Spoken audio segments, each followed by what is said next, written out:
Okay, so today we're going to try and discuss how to interpret the cross product in 3 space. Like, what does it mean to find a cross product vector? We already know that the dot product vector, the dot product of 2 vectors gives us a number, and that number can be used to find angles or help us decompose.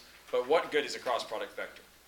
Well, a couple things you need to know can all be found on lots of websites. So I picked Math Insight, so you could go there and see what it is saying. Let's see what it says.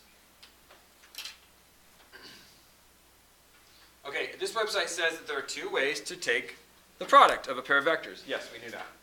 One of these methods is multiplication. One of these methods of multiplication is the cross product, which is the subject of this page, and the other multiplication is the dot product, which is discussed on a different web page.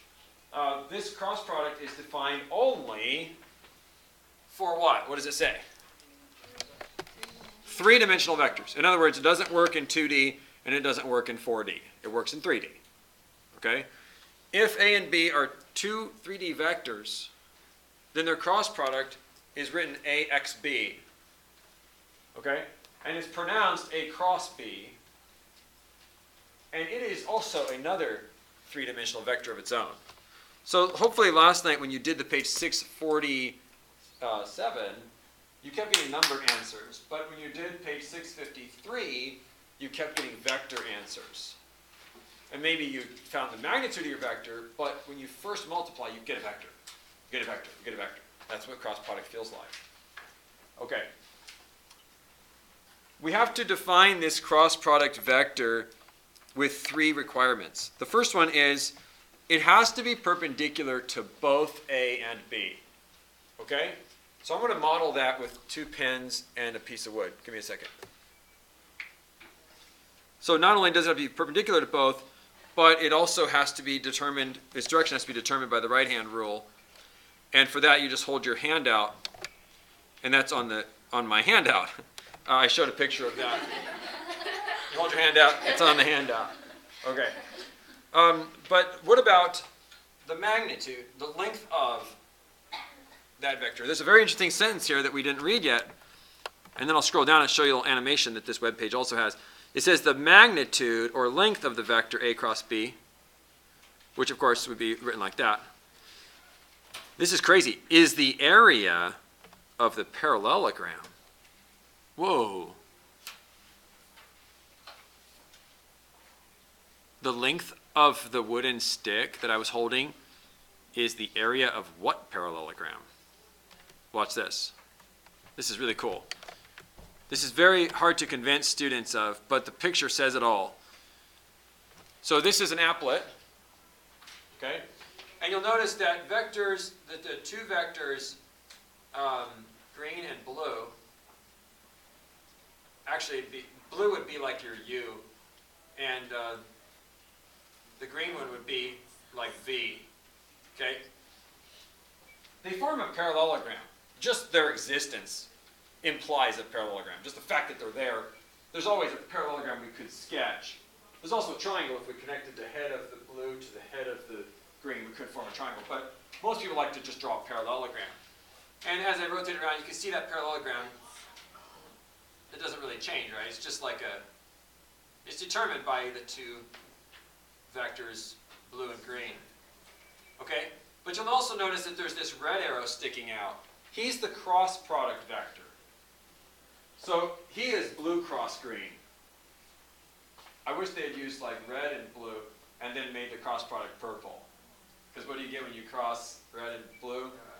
Purple. But the color coding, I'm not in charge of purple. So, but this is such a great way to understand this. Let's say that you measured this red stick right here, right now, and you determined that it was 3 inches long.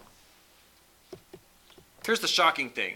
The area of this parallelogram right now is 3 square inches. That is not obvious.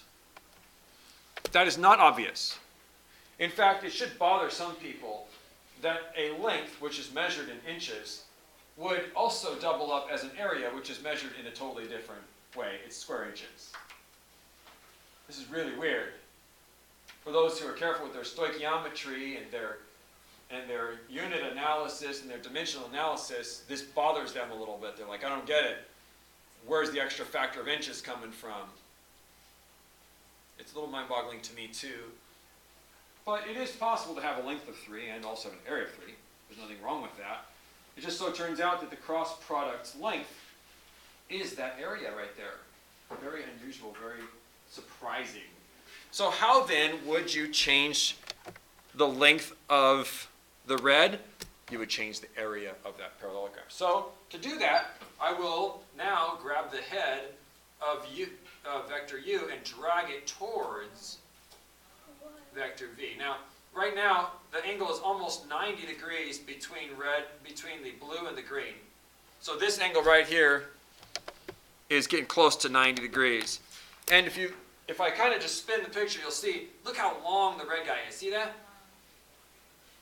Because when you have a parallelogram and you make it into a perfect rectangle, that thing's almost a perfect rectangle right now, you maximize the area. So when the angle between the vectors is 90, okay, so whenever you have any parallelogram, if you make the angle between two sides 90, you're going to get the most area possible. So that's why the red stick is the longest possible stick. It's because this is a perfect rectangle right now. Okay, now watch what happens when I diminish the angle between these. So as I drag the two vectors u and v to become more parallel, what do you notice about the red guy? Yes, correct. You might say, well, I don't get it. It's still a huge, big old parallelogram. Well, not really, actually. When you squish a parallelogram like that, you lose a lot of area. So the length of the red is also the area of the parallelogram at all times. So to maximize the length of the red, you maximize the area by making it a rectangle. So try to get a 90 degree between these. A little hard to do on this applet, but it's better than anything I've ever seen. So there's a nice rectangle, and look how long that red thing is. So this thing speaks everything I wanted to say today. Like, this little applet says it all. This is why people say you can learn from technology, right? You find a good website, what do you need a teacher for? Seriously. Okay, so let's go to the notes again, and how do we actually use this? Well, we need a formula. Like, you can't do math without formulas, right? Thank you. Not a big old thank you in my video. Okay, it's all right. So it turns out the magnitude of the cross product is precisely the area of the parallelogram that is spanned. So I want to show you what that would mean for us formula-wise. Do you guys remember the rule that if you have a triangle with angles A, B, and C, and the sides are little a, little b, little c, if you want to find the area, one option, there are many formulas, but one option is the area of an SAS triangle. The area of an SAS triangle. And the way it works is you do basically 1/2 times side times sine of the angle between. So for example, you could use 1/2 times A, B, sine C. Does that look familiar? It's from 7.4 when we studied areas of triangles. There's also other formulas, but this is the one I wanted to look at because it's often true that we have SAS going on when we have two vectors touching tail to tail. What I'm saying is this picture in orange, on your paper it's gray, but in this picture we have a vector, I'll do blue. We have a vector and an angle between, very much like SAS.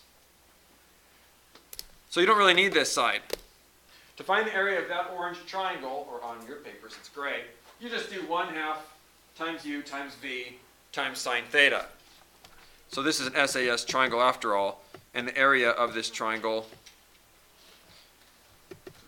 is 1/2 times magnitude of u times magnitude of v times sine of the angle between their tails. It's an old formula.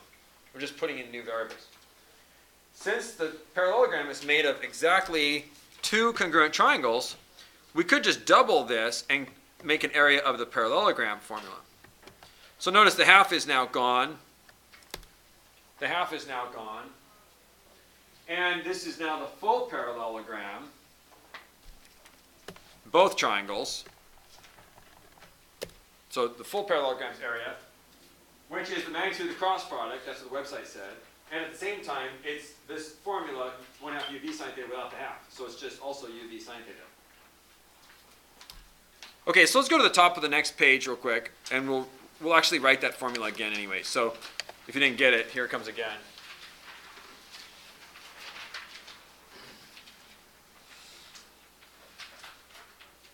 You'll need this on every page, so you might as well write it up here too. So the area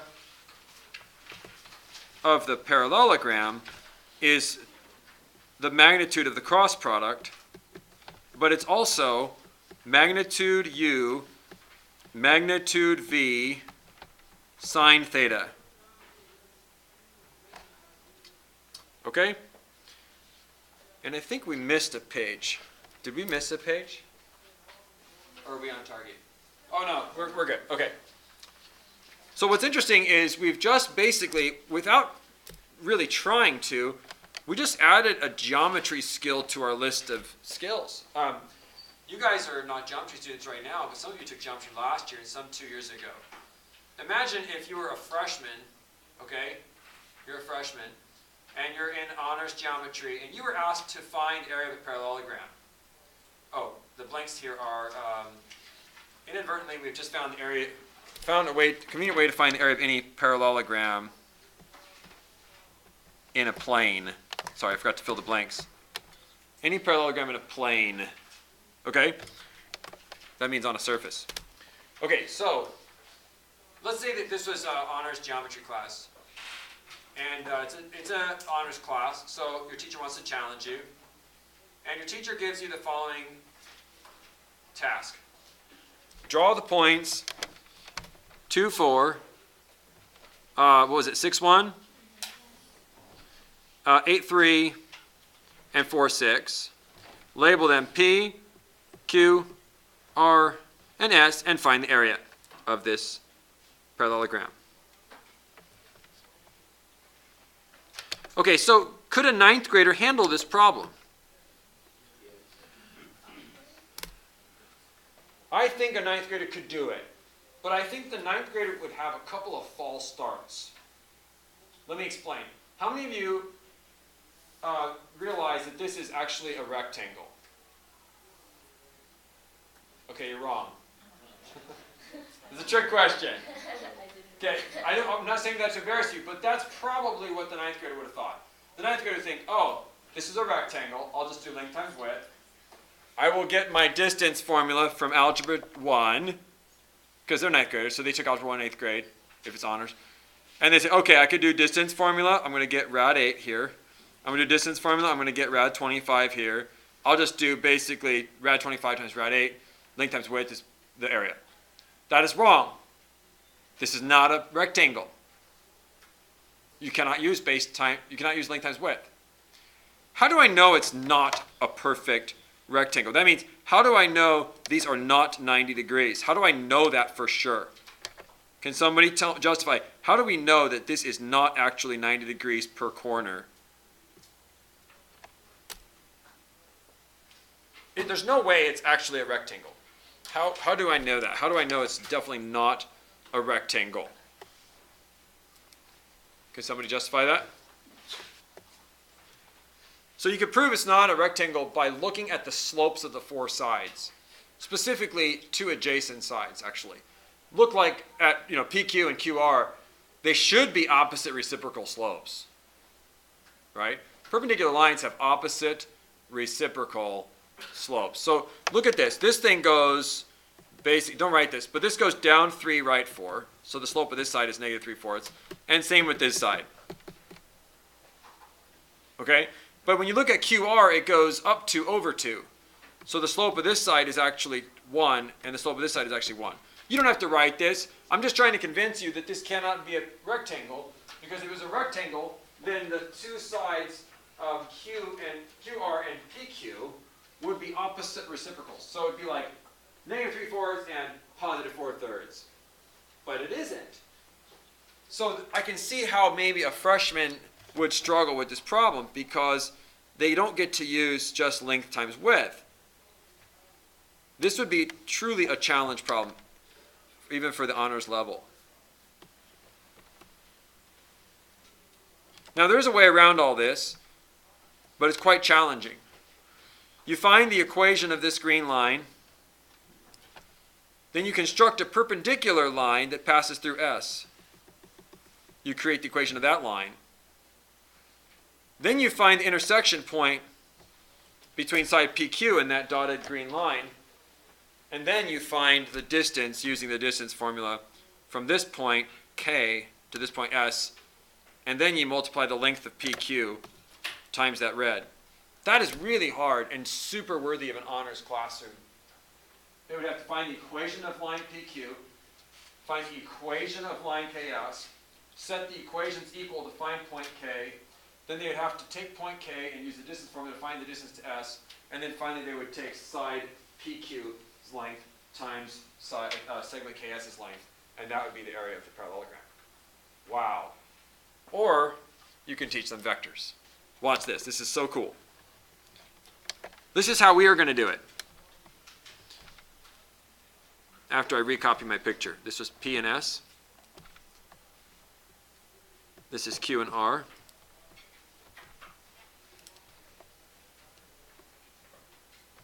And it's not perfect, but close enough. Okay, so what we're going to do is we're going to choose any two consecutive sides and write them as two tail-to-tail vectors. Okay? So looking at, let's pick this one and this one. So we're going to turn them into vectors real quick. So QR is the right 2 up 2 vector, and QP is the left 4 up 3 vector. So make sure they're tail to tail. And now label them as 3-dimensional vectors. So we do need to have 3 dimensions if we're going to be using cross products. So instead of writing 2, 2, let's write 2, 2, 0. And instead of writing -4, 3, let's write -4, 3, 0. I'm just including a 0 for the z component because I believe these vectors have no z component. Now I'll simply set up a determinant.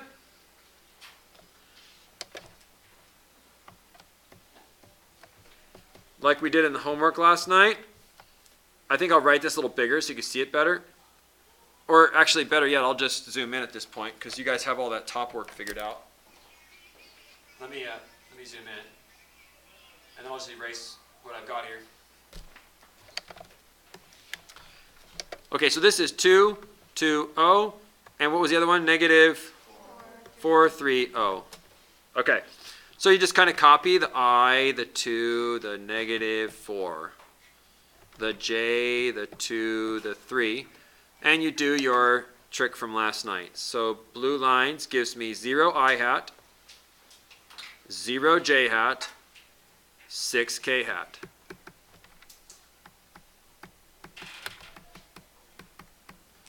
Going up and to the right, -8 K hat, 0 I hat, 0 J hat. So I'll put that as 0 I hat, 0 J hat, -8 K hat. And then remember, we're supposed to subtract the results. So we get basically 0 I hat, 0 J hat, 14 K hat. Okay, now we find the magnitude. So it says, finally, find the magnitude. So to find the magnitude of any vector, we just take the components and add them, square them, add them, square root. 14, obviously. That's the area of that rectangle. Or excuse me, not rectangle. It's the area of the parallelogram. Could you teach that to a 9th grader? Sort of. They wouldn't really understand it, right? Because they would have to write the vectors and they'd be like, okay, whatever. We're making the segments look like arrows. And then you're telling them to put in a z component of 0. They're like, whatevs. I don't know why we're making zeros there, but okay, let's play along. Then you put them into this little box, determinant box, and they're like, okay, I'm lost. And then you draw these 6 diagonal lines and they're like, their brain explodes. Okay, so But wouldn't you guys agree that we just added some major capabilities to our geometry? Okay, if vectors could be taught to the honors geometry student, watch out world. Serious. By the time they're seniors, they'll be programming their computers to do what you saw a minute ago, that demo. Okay? It's so unfortunate that high school math ends where it does. And it's so unfortunate you couldn't learn some of this stuff in elementary school, you know? So I think I'm not a Common Core Common Core guy at all, but Common Core has really tried hard to push these ideas on young minds. So just the basic ways of thinking in 3D, I think they've done a pretty good job with math. I can see why parents are really frustrated with the homeworks and stuff, but they're trying really hard to get kids thinking like this, deeper, and why should we never mention vectors in geometry? At least mention them, right? I mean, it can't hurt to mention them. So I think one of you said you'd heard of vectors before, but I'm not sure where you would have. Maybe in your own studies, or maybe you had a teacher that was really gung-ho, you know. But this is a very powerful thing we just did. It's a very powerful thing we just did. And we never even used trig. See that? Okay, so what? So big deal. We got the area of a parallelogram. Well, we can now use that area. Remember I told you the cross product is meaningful, right? We could use that to find some more things. So what else could we do? Let's look at the next page. So just for fun, let's just find the area of the parallelogram, or excuse me, the angles of the parallelogram. We just showed that the magnitude of the cross product was 14. The original two vectors had components -4 and 3. And 2 and 2. If we use this formula from page 1, I'll rewrite the right side, a little too small, sorry. We can write 14 equals the square root of 16 plus 9 and square root of 4 plus 4 sine theta. So it just basically, these are the magnitudes of u and v. 5 and rad 8.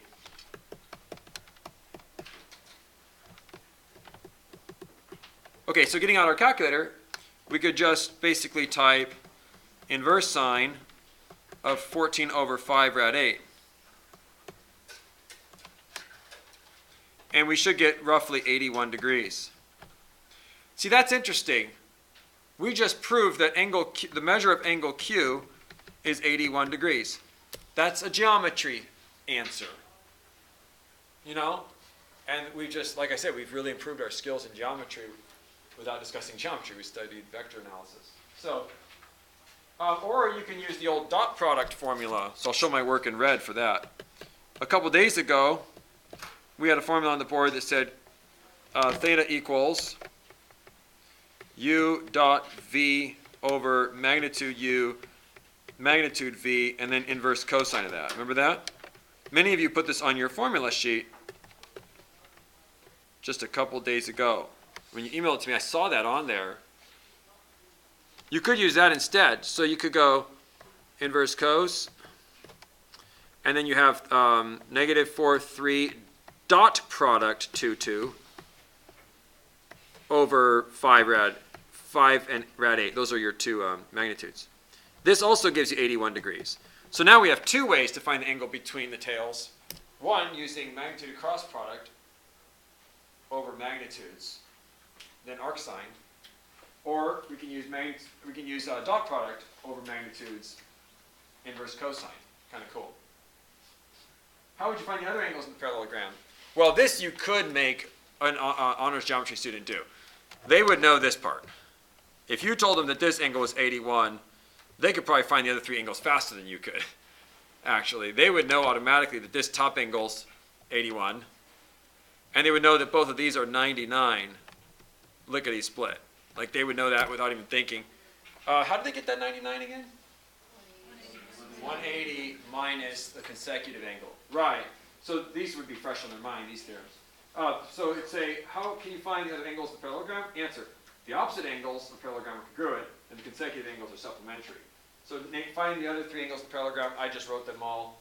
Angles Q and S are both 81. Angles R and P are both 99. Okay? And all of this works very, very beautifully when you lift this parallelogram off the page and put it in space at any angle. So check this next example out. Okay, in this next example, the instructions are a little different. It doesn't say find the area of the parallelogram.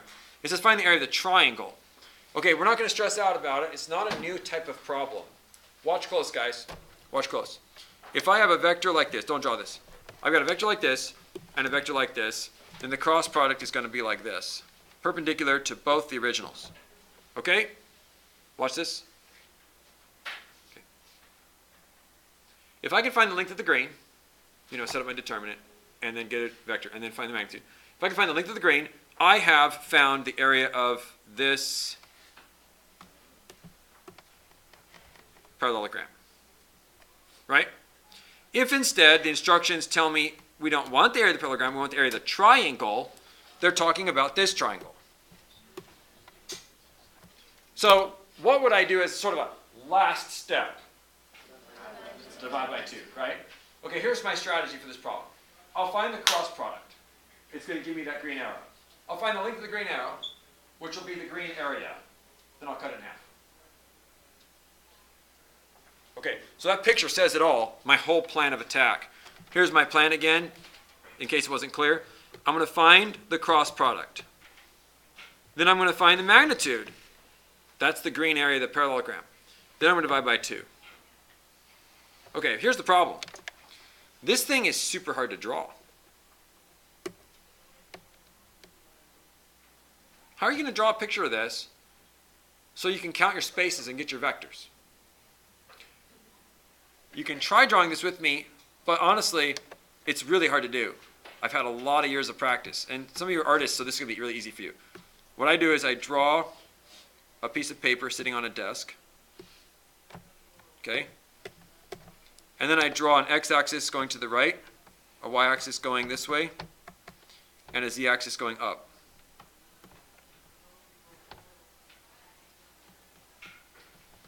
You do not have to draw this. When I say 1, 2, 6, that is a point, not a vector. That's like one of the corners in the lattice you built. Remember we put the pipe cleaners to join corners? Okay, so I have to now count in 3D. Whoa. So I'm going to go right 1, forward 2,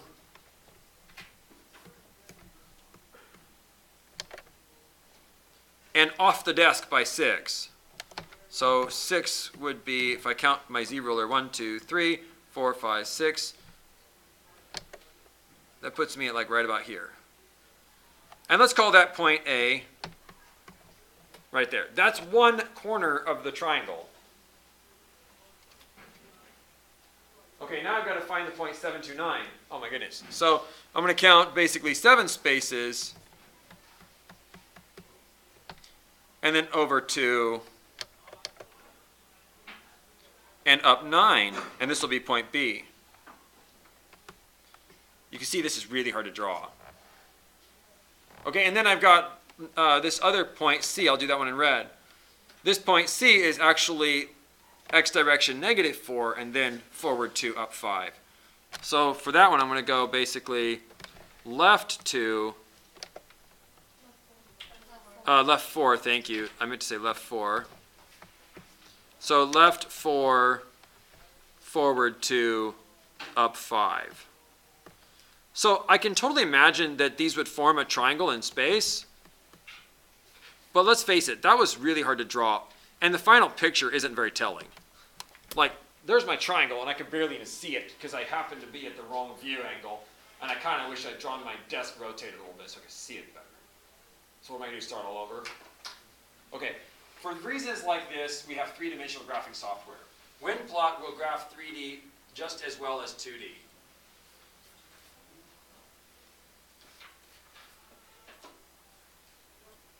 Okay? You tell it to plot what points you want. Sorry, I got something up here that I don't need. You tell it to graph what points you want, and it will. Okay? If you don't like your angle, you go up here to view and you change it.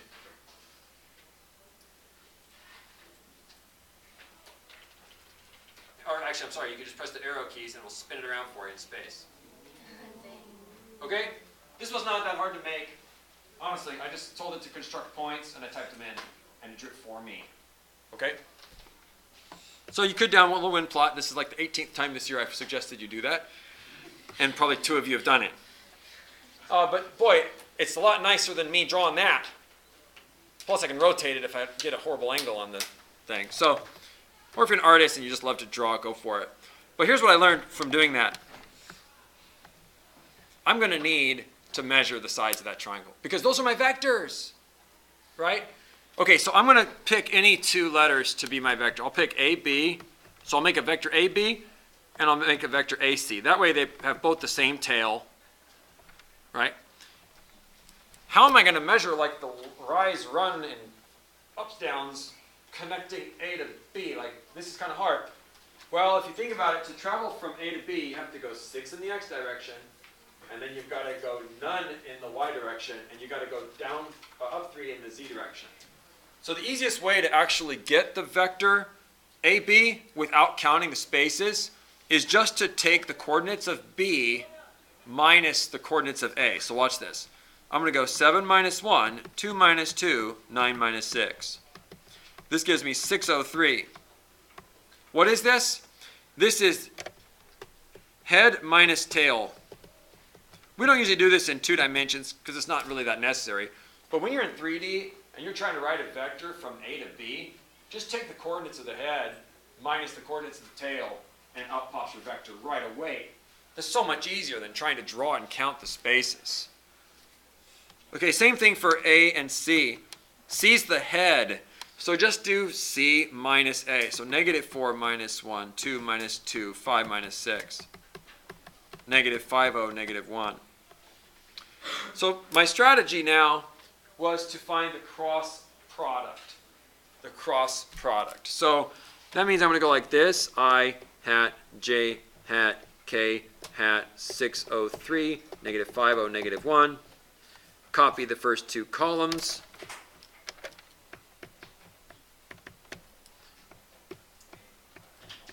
I love those zeros. That makes my life so much easier. You've probably experienced when you're doing determinants, we love 0. Okay, draw your arrows. We always do our downs first.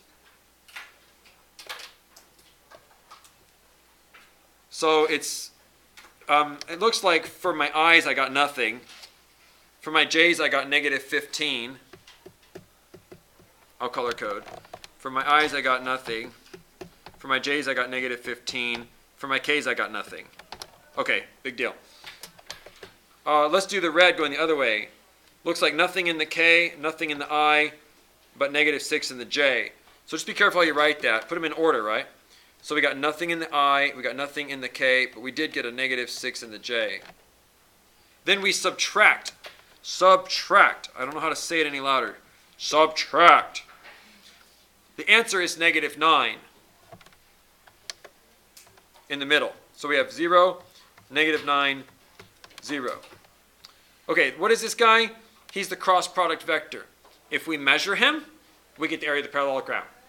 If we divide that by 2, we get the area of that triangle. Remember the picture I drew a minute ago. My plan was to find the magnitude of this and then cut that in half. So now we've got to find the magnitude. 0 squared plus negative 9 squared plus 0 squared square root, which is just 9. And then divide by 2. Here it is, 4.5 square units. So notice you really don't have to draw a thing. If you know that subtracting head coordinates minus tail coordinates produces your vectors, and you know that finding the magnitude of your cross product finds the area of the parallelogram, the area of the triangle is just a couple steps away. Okay, can I delete that work? Yeah. Good drawing. I see some of you drew that desk thing. It looks really good. It's way better than mine. Okay. Download wind plot. Okay, almost done. Ooh. The following is called a parallelogram prism, or a parallelepiped. Can you say that? Parallelepiped. I hate that name. I don't know why. There's a text box there's a text box on the previous page that was supposed to be on this page. I apologize. But if you look back on the previous page, there's a little thing that says this is a blank volume. I meant to put that on this page. So sorry. So you can kind of hand copy it over later. But this text box here should have been on this page. I would like you to just guess in our last minute and a half, how would you find the volume of this box? It's just a guess. You can be wrong, it's okay, right? But you know that L times W times H would give us the area of a box, right? If it was perfectly rectangular. Using dots and cross products, so the dot symbol and the X symbol, do you think you could guess the formula for this? So I'll pause the recording in case you're wrong, okay? Yeah. Perfect, okay. All right, so what you have to do is you take any two sides and you cross them. Then you dot the result with the third side. This is really simple. So you can do U cross V and then dot the answer with W. Or you can do U cross W and dot the answer with V. Or you can do any combo like that. So you could do like U dot V cross W. This is called a triple product. And it does not matter which one you do, you will get automatically a number in the end because of that dot product. You'll get a number, and it will be the volume of the parallelepiped. Here's the thing. Sometimes you'll get a positive answer, and sometimes you get a negative answer, which means we've just entered a very strange world where there are negative volumes. For our purposes, if we do get a negative from this calculation, we'll just toss it in the trash. So we do get what's called a signed volume. It can be positive or negative. But to study the problem purely geometrically, we'll just take the opposite of our answer. So we'll just take the absolute value of our answer every time if we ever end up with a negative volume. This is definitely worth doing. It's not even that hard. You do one cross product, you take your answer and dot it with the third vector, and out pops a volume. How is that not cool? Okay, so I might record the rest of that later, or I might not. I'll decide later. Okay, so I decided to finish this problem. So let me go ahead and record the rest of this. Okay, so it's really fun to do. You're going to find the volume, pick any two vectors and cross them, and then dot it with the answer. So I will pick U and V to cross, and then I'll take the answer and dot it with W. So to find the cross product, that's its own bit of work. So I'm going to do I, J, K, 2, 4, 3, negative 1, 9, 5. Copy the first two columns outside, like this, and do your little arrows. So we go like this, 20I minus 3J plus 18K. So this gives me, I'll just write it as a vector. So it's 20, negative 3, 18. And then going up with green, we have negative 4, 27, and 10. Make sure they're in the right order though. So the I is the 27, the J is the 10, and then we have a negative 4. And then you subtract these. Remember, that's how you find cross products. You subtract the downward diagonals minus the upward diagonals.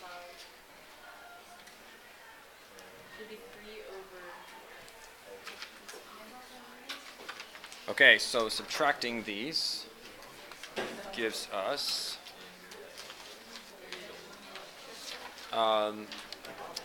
negative 7, negative 13, 22. Okay, so this, don't find the magnitude because you're going to dot with W still, so you haven't done that yet. So negative 7, negative 13, 22. We're going to dot this with our third vector, 1, 2, 2. So negative 7 times 1, negative 13 times 2, and 22 times 2. So this gives me basically 44 minus 33, which is 11. So what is that 11? It's the volume of that box formed when those three vectors are placed tail to tail. So it's an implied parallelepiped. Had we done a slightly different order, we might have got negative 11, but we would have assumed the answer means 11 cubic units either way. Okay, so there is a now you try on here, and I drew a picture for you using wind plots, so you can just sort of repeat this and do it yourself. The find area problem, though, had a typo in it, and you can see that these points are not labeled, so you're just going to have to skip that one. That's just a typo. I forgot to fill those in. And down here you get a chance to try a box problem of your own. So if you want to try your own parallelepiped, that's not the right image, it's right here. It kind of shrunk on me there. There we go. Yeah, so if you want to find the volume of this parallelepiped, you could try it. For a challenge, you could try to investigate how we could condense the U cross V cross W, or excuse me, U cross V dot W formula into this. So this is a simplified version of what I showed you on the previous page. But you don't have to do this. It's just for fun if you want to try to create this formula. It's a little bit easier than memorizing U cross V dot W.